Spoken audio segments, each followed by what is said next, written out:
Audio Jungle.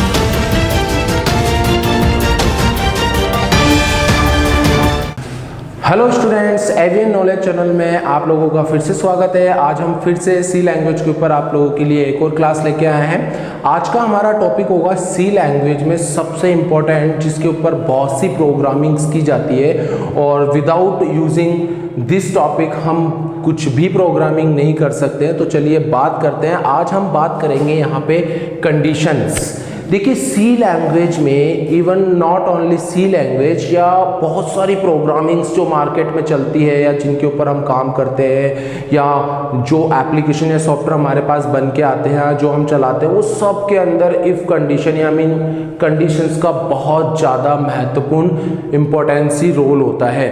Because हम बिना conditions के किसी भी प्रोग्राम को एक रियलिस्टिक्स नहीं बना सकते। तो चलिए आज हम इसी टॉपिक पे बात करेंगे कि सी लैंग्वेज में कंडीशंस कौन कौन सी होती है और इन कंडीशंस का इस्तेमाल हम किस तरह से कर सकते हैं और एक प्रोग्राम में इसे किस तरह से इम्प्लीमेंट किया जा सकता है। तो चलिए बात करते हैं कंडीशंस के ऊपर। तो पहले मैं आप लोगों को बता देता हूं कि सी लैंग्वेज में कौन कौन सी कंडीशन है, फिर हम बात करेंगे कि इन कंडीशंस का सी लैंग्वेज में क्या रोल है। तो हमारे पास सी लैंग्वेज में कुछ इस तरह की कंडीशन आती है। जैसे फर्स्ट आती है इफ कंडीशन, सेकंड होती है हमारे पास यहाँ पे इफ एल्स कंडीशन, थर्ड है हमारे पास यहाँ पे if else if and else. इसके अंदर आप एल्स इफ कितनी भी बार यूज कर सकते हैं। फोर्थ होती है हमारे पास नेस्टेड इफ कंडीशन। तो यहाँ पर मोस्ट प्रोबेबली जो कंडीशंस में पहला पार्ट आता है इफ का, ये उस इफ पार्ट के 4 पार्ट होते हैं हमारे पास, कि इफ के अंदर हम इन 4 सेक्शंस को यूज करके कंडीशंस क्रिएट कर सकते हैं सी लैंग्वेज में। एक और पार्ट होता है हमारे पास जिसे हम बोलते हैं स्विच केस। इसकी मदद से भी हम कंडीशंस जनरेट करा सकते हैं। तो यहाँ पर मैं बात करूँ, पहला होता है मेरे पास इफ, और ये उस इफ के 4 पार्ट है, और सेकंड होता है मेरे पास स्विच केस, जिसकी मदद से भी मैं क्या कर सकता हूँ, कंडीशंस बना सकता हूँ। तो आप लोगों ने देखा कि हमारे पास कंडीशंस के अंदर 2 प्रकार की कंडीशन होती है, एक इफ होता है और एक स्विच केस होता है। इफ के अंदर हमारे पास 4 प्रकार के इफ आते हैं। जो पहला होता है सिंपल इफ, सेकंड होता है इफ एल्स, थर्ड है इफ एल्स, और फोर्थ होता है नेस्टेड इफ। हम इन सारे कंडीशंस को स्टेप बाय स्टेप अपने आने वाली वीडियोस में पढ़ते हुए चलेंगे। तो आज हम सबसे पहले बात करते हैं यहाँ पे इफ कंडीशन की। तो चलिए मैं इसको समझाने से पहले आप लोगों को बता देता हूँ कि कंडीशंस क्या होती हैं। तो बात करते हैं प्रोग्रामिंग में न जाकर हम सबसे पहले अपने रियल लाइफ के अंदर की कंडीशंस कहाँ इंपॉर्टेंट है। देखिए, जैसे मैं आपको एक सिस्टमेटिक एग्जाम्पल ऐसा लेके चलते हैं हम, कि मान लीजिए आप किसी एक हॉरर पिक्चर को देखने, फिल्म को देखने एक थिएटर में जाते हैं। वहां पर कई बार आप लोगों ने देखा होगा कि उस हॉरर फिल्म पे एक वैलिडेशन होता है कि आपके पास एक वोटर आईडी होनी चाहिए जिसमें आपकी एज 18 साल से ऊपर हो, तो ही आप पिक्चर की टिकट ले सकते हो और ये पिक्चर देख सकते हैं, अदरवाइज आप नहीं देख सकते। तो यहाँ पर आपने देखा कि पिक्चर देखने के लिए एक कंडीशन लगाई गई कि आपकी एज का 18 के ऊपर या 18 होना जरूरी है।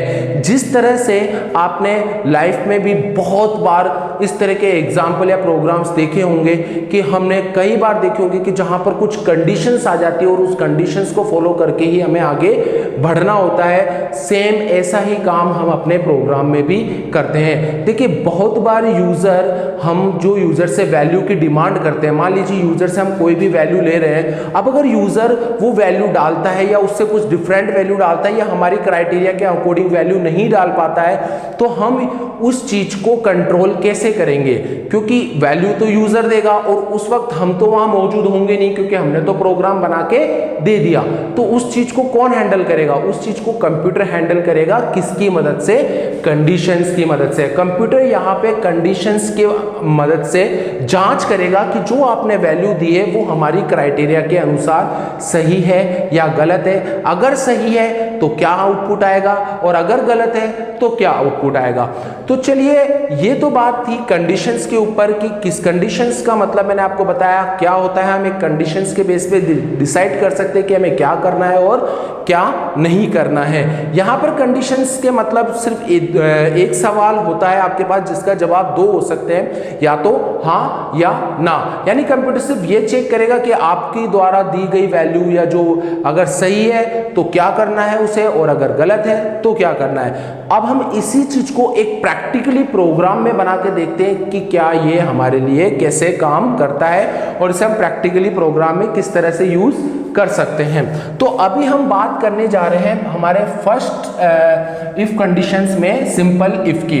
तो देखिए, सिंपल इफ पे मैं आपको एक छोटा सा प्रोग्राम दिखाने जा रहा हूं कि ये किस तरह से काम कर रहा है। तो उसके लिए मैंने क्या करा, सबसे पहले मेरी कुछ हेडर फाइल्स बनाई, हैश इंक्लूड यहाँ पे stdio.h, जो कि हम अपनी पिछली वीडियो क्लासेस में और आने वाली वीडियो क्लासेस में बनाते हुए चल रहे हैं कि hash include conio.h।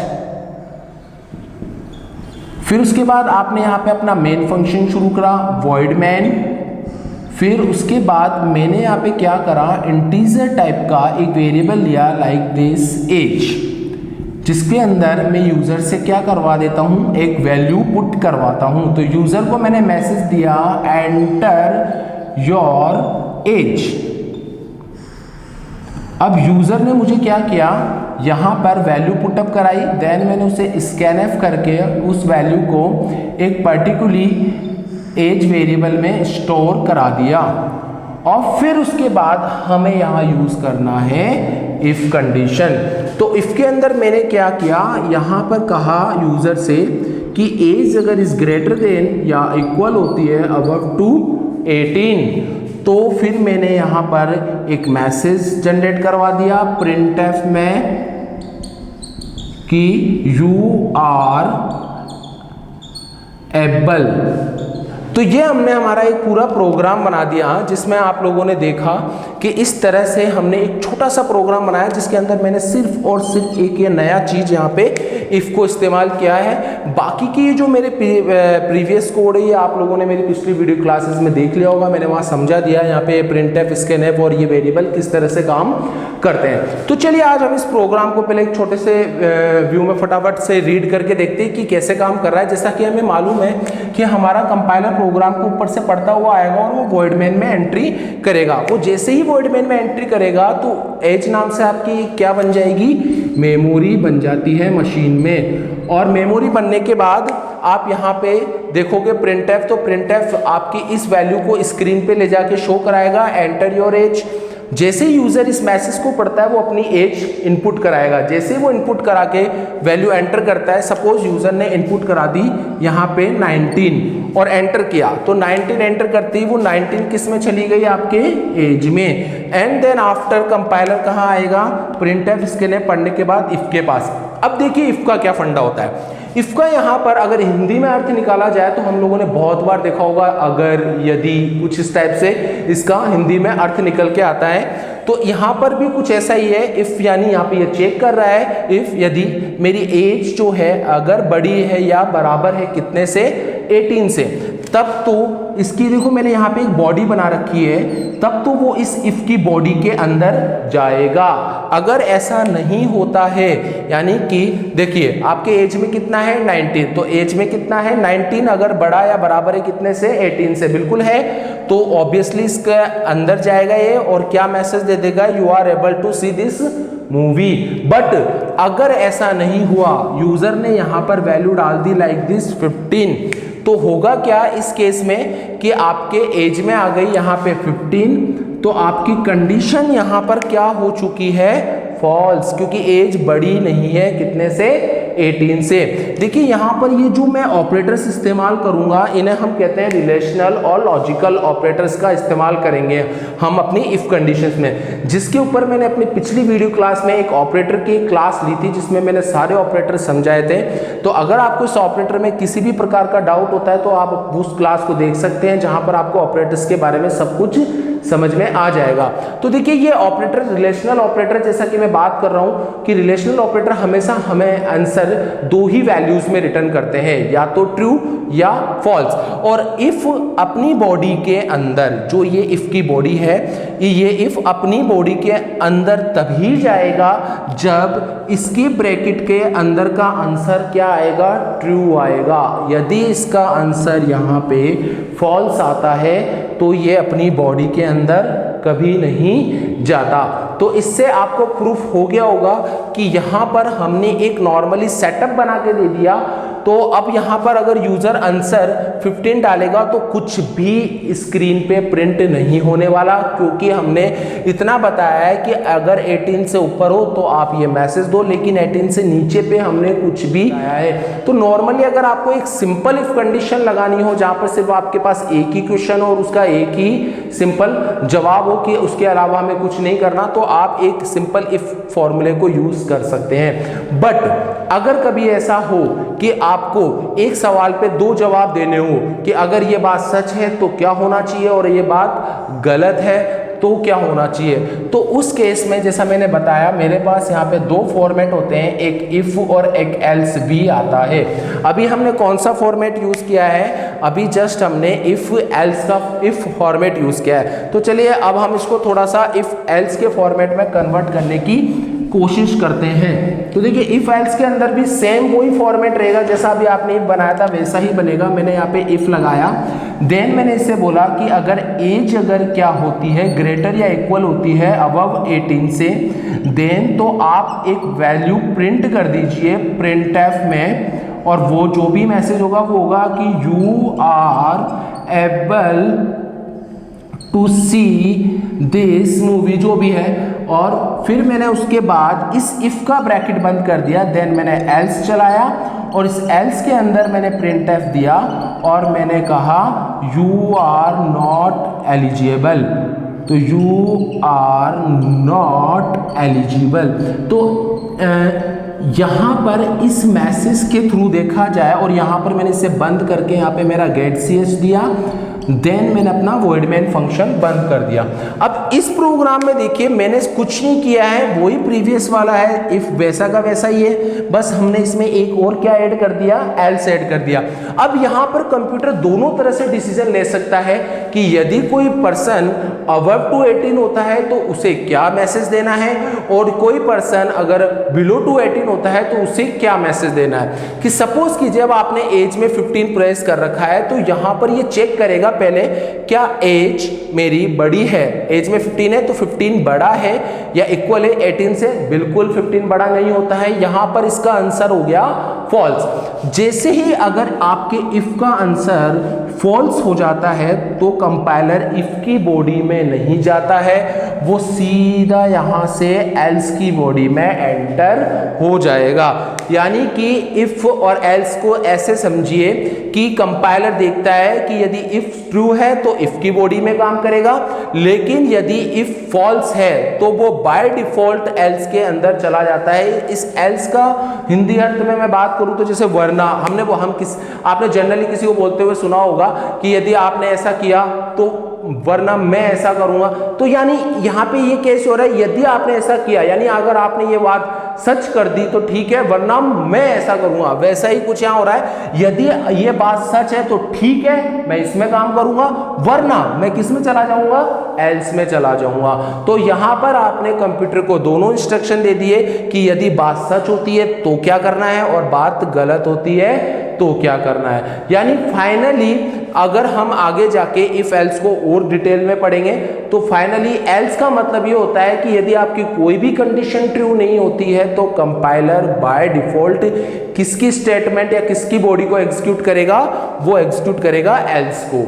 Y? Because else का मतलब ही होता है जब आपकी कोई कंडीशन सेटिस्फाई नहीं होती है तो बाय डिफॉल्ट एल्स को ही चलना पड़ता है। तो आप लोगों ने देखा कि किस तरह से हम अपने एक प्रोग्राम को अकॉर्डिंग यूजर के द्वारा दी गई वैल्यू को हम एक इफ एल्स की मदद से या इफ कंडीशंस या कंडीशंस की मदद से कंट्रोल कर सकते हैं। और ये प्रोग्राम आगे जाके हमारे लिए बहुत ज़्यादा हेल्पफुल होने वाले हैं। आज मैंने सिंपली आपको कंडीशंस के बारे में बताया, कौन कौन से टाइप्स होती है, और इवन साथ के साथ ही मैंने आपको एक छोटा सा प्रोग्राम बताया है। इसके ऊपर अब आप बहुत सारे टाइप्स के प्रोग्राम बना सकते हैं। लाइक अगर आप ऐसे किसी बच्चे की परसेंटेज के ऊपर प्रोग्राम बनाना चाहते हैं कि एक बच्चा अगर 36 से ऊपर लेके आता है तो उसको वो पास शो करे, अदरवाइज उसको वो फेल शो करे, तो ये भी मैं यहाँ पे कर सकता हूँ। जैसे सपोज कीजिए मैंने मार्क्स के लिए एक M ले लिया और यहाँ यूजर से मार्क्स की डिमांड करी, और अब मैंने यहाँ पे कंडीशन सिर्फ इतनी सी चेंज करनी है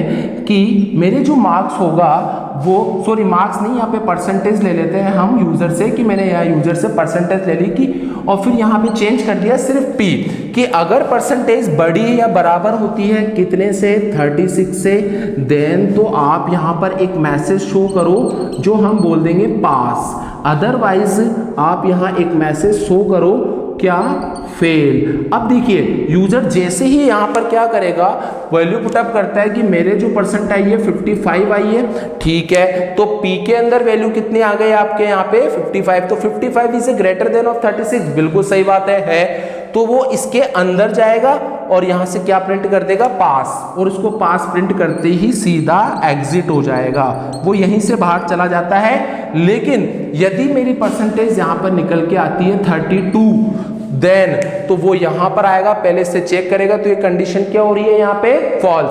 फॉल्स होते ही वो इस इफ के अंदर ना जाके सीधा इसमें जाएगा एल्स में, और आपको क्या प्रिंट करा के दे देगा, फेल, और इस केस में भी प्रिंट कराते ही वो बाहर निकल जाएगा।